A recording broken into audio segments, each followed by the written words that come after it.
Well, it's something that could happen to any homeowner, any family at any time.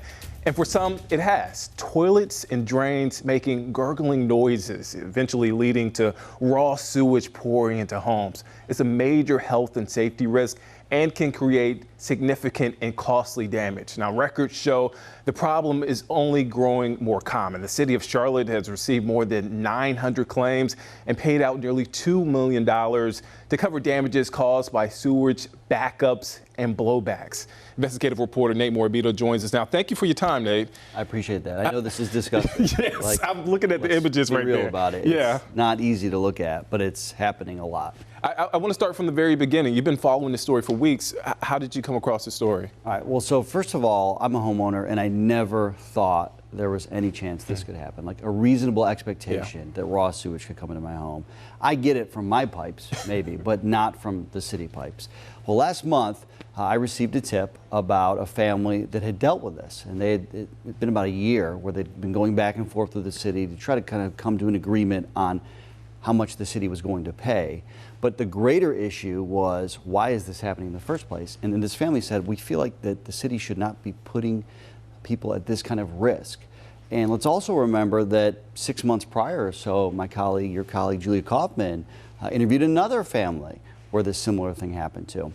And so it got us thinking, well, how often is this happening? You know we have these anecdotal stories, which to me is unacceptable to begin with, right? Just for it to be happening to one person. But how often is it happening? And that's when we started digging and requesting public records and asking questions of those in the industry and at the city to kind of get a better understanding. Because these families that we talk to, they're displaced when it's really bad. Yeah. This one family, they had their kids sleeping in a nearby room. Wow. And you saw that video. Yeah. That water was creeping into their room. I mean, a toddler and an infant, and you have raw sewage. It's just filthy. So we're going to hear from that family in a second. And I think the big concern from them is just, why is this happening? Yeah. We know that clogs can happen. Like, that's a given. That's going to happen. But shouldn't the city be catching them and cleaning them quickly before it gets back into our home? It's a drastic situation. Yep. Well, let's hear from them. We're on the phone with Preferred Solutions. I think they're a third party for the city, asking them, hey, what's going to be our living situation? And they were like, well, depending on what you do in terms of how the overflow is categorized, whether it's a blowback or a backflow, will depend on whether you're going to get living expenses or not. If you decide to get categorized as a backflow, we can't cover you for living expenses, but we'll put a backflow preventer inside there. And I said, what about the other option? He's like, well, that'll allow you to get some living expenses. So I guess they might have found out a few hours later that it was because of the guys coming out here. And through the process of them unclogging the drain, it blew back. And they were like, well, you can get a hotel. And I said, well, okay, how long? And where, So we had to uproot our stuff and went to a Fairfield Inn in Charlotte, a Marriott, and we're not even sure how long we're gonna be there. How long were you there? 32 days. Yeah, the girls were 3, and then we had just had a baby in August, so we had a 5-month-old. Yeah. And it was difficult on her. Like you said, we didn't know how long we were going to be gone, so we figured that we would just go to a hotel because it would be easier to extend our stay, and instead of getting like a Airbnb, because we know that sometimes those are like shorter term. And yeah, it was tough. It was a lot. More than a month in a hotel. Think about that. I mean, at this time, that woman, Catherine Pennant, was breastfeeding her newborn, and she told us that her supply just dried up from all the stress of having to be displaced for more than 30 days from their home. Wow. I can't get over it. 32 days. Well, is this a widespread issue? What are local plumbers telling you? So local plumbers say this is happening all the time. We interviewed the owner of one small family business who told us they get 3 or 4 calls a day about this, often due to problems with the city's pipes. Wow. We also analyzed city records that show over the last 5-6 years the number of claims against the city, people filing claims asking for damages to be paid, has increased as well. The city's paid out almost $2 million in that time. I want to stick with that point. $2 million. What is Charlotte Water doing to address this issue? And that's what we asked Charlotte Water. Let's listen to them right now. It depends on the neighborhoods. we definitely have done a lot of work with restaurants to reduce grease-related concerns or blockages with them, and we inspect over 4,000 restaurants a year to keep that part of the challenge down.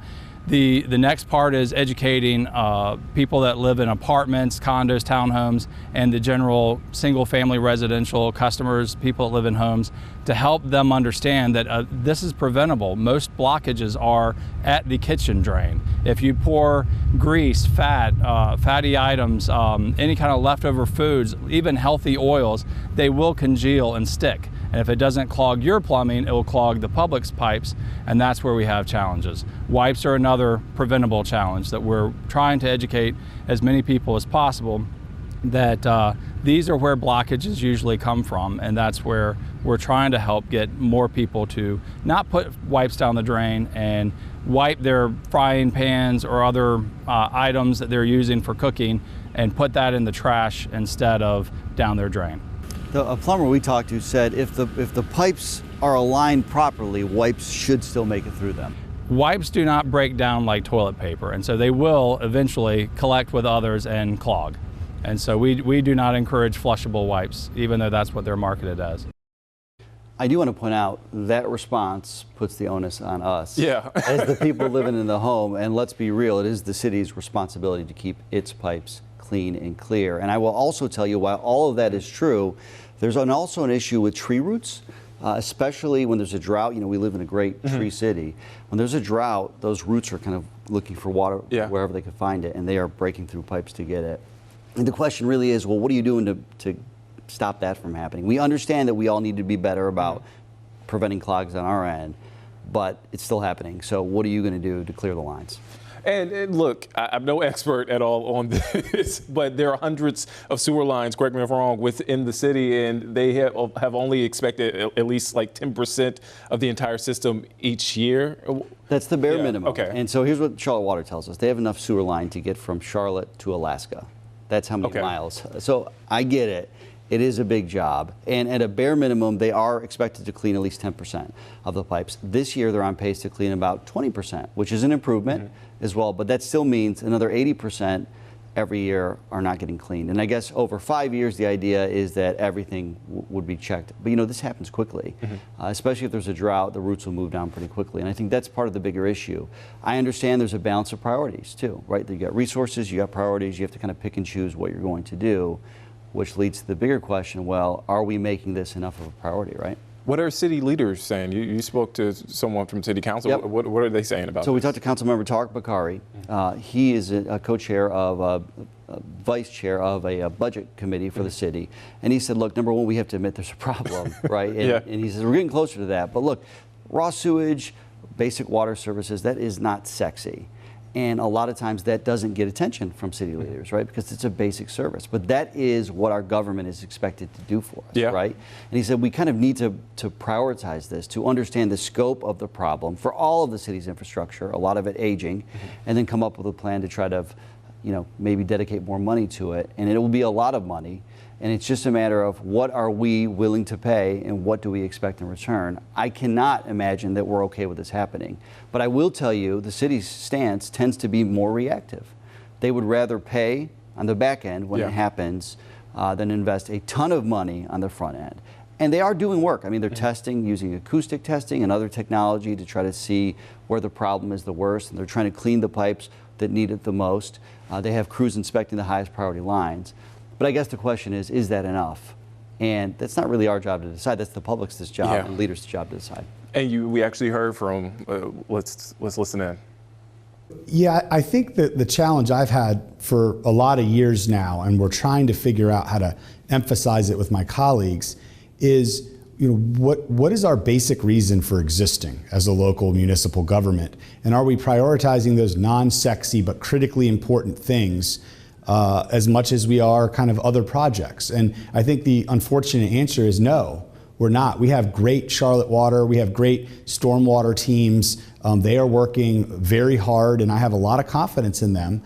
But I can count on one hand the number of conversations we've actually had about, well, what's the what's the backlog need? What do we need to increase our capabilities around that? So I've been calling for a while now a deeper focus, in a strategic infrastructure investment function or committee or something here to really look into all these things, because the bottom line is whether it's our stormwater piping, our water piping, our roads, our sidewalks, the things that are just basic blocking and tackling of being in a city, we kind of have them on autopilot. And that's not a negative on the employees that are working hard there. It's a negative on what we decide to prioritize as a council. So I think our infrastructure, while it's a great place to live and is fine now, these things take a lot of decades ultimately to ensure the future is prepared for, and we're not doing that.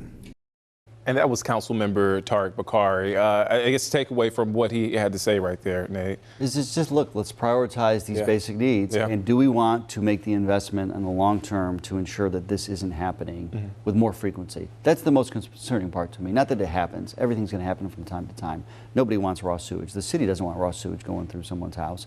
But shouldn't we be decreasing the frequency rather than increasing the frequency of it? And that segues to my last question. What do officials want us to know, and especially homeowners? All right, it's not just homeowners, though. Yeah. It's renters, it's Yeah. business owners. I mean, we heard about the gurgling noise. If you hear gurgling in your sinks, in your toilets, in your bathtub, particularly on the first floor, or it's slow to drain, that is a red flag. You need to call 311. I mean, the city of Charlotte doesn't just service the city of Charlotte. Plenty of surrounding areas get water and sewer from the city of Charlotte. Number one, call 311, right?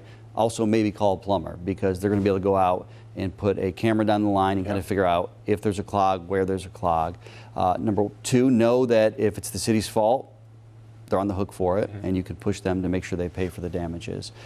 You can get an inspection from some plumbers if you want annual maintenance. That's something you can do. There's a cost oftentimes associated with that. And if you want to be extra careful, you can install what's called a backflow valve, and that costs several $1,000s. And I mean, who has that much money lying around? But if you don't want this to happen, that's pretty much a guarantee, because the valve will basically ensure no sewage comes back into your house. And the family that we interviewed, the Pennants, they're finalizing a settlement with the city as we speak about not only costs, but getting that backwater valve installed in their home so this never happens again.